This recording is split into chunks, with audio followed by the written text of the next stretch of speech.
میرے دوستو، والدین جب بوڑھے ہو جائیں تو اللہ پاک کا فرمان ہے کہ انہیں اف تک نہ کہو۔ اس کا مطلب یہ نہیں کہ بڑھاپے کی دہلیز پر پہنچنے سے پہلے ایسا کرنے کی اور کہنے کی اجازت ہے، بلکہ والدین جوان ہو یا بوڑھے، ہر عمر اور ہر مرحلے میں ان کے ادب و احترام کے تقاضوں کو ملحوظ رکھنا ہے، اور ہرگز ایسا رویہ اختیار نہیں کرنا جس سے ان کی بے ادبی اور گستاخی ہو۔ بڑھاپے کا ذکر صرف اس لیے کیا گیا ہے کہ اس عمر میں والدین اولاد کی خدمت کے زیادہ محتاج ہوتے ہیں۔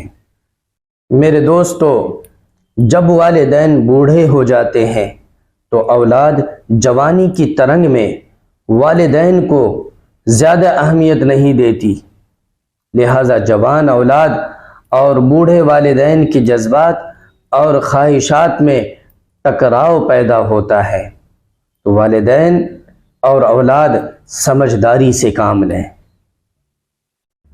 میرے دوستو، جوانی ایک تو دیوانی ہوتی ہے، دوسرے زندگی کے تجربات و مشاہدات سے عاری، بالکل خالی ہوتی ہے، جبکہ والدین سرد و گرم چکھ چکے ہوتے ہیں۔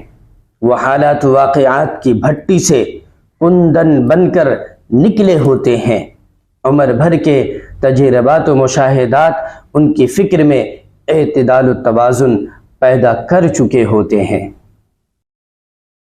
میرے دوستو، جوان اولاد اپنے جذبات اور جوانی کے جوش میں والدین کے جذبات اور ان کے تجربات کو اہمیت نہیں دیتی، نتیجتاً باہم تصادم اور ٹکراؤ ہوتا ہے۔ ایسے موقعوں پر والدین کے باتوں پر ناگواری کا اظہار عام اور اف ہوں کا بکثرت استعمال ہوتا ہے۔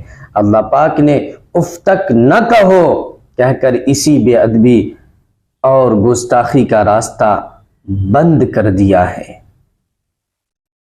میرے دوستو، والدین کے لیے اس لیے کہا گیا ہے کہ ان کے سامنے قول کریم کہو، یعنی ادب و احترام سے گفتگو کرو، بات چیت کرو، ایسے انداز سے بات کرو کہ اس بات میں بے ادبی اور گستاخی کا شائبہ نہ ہو۔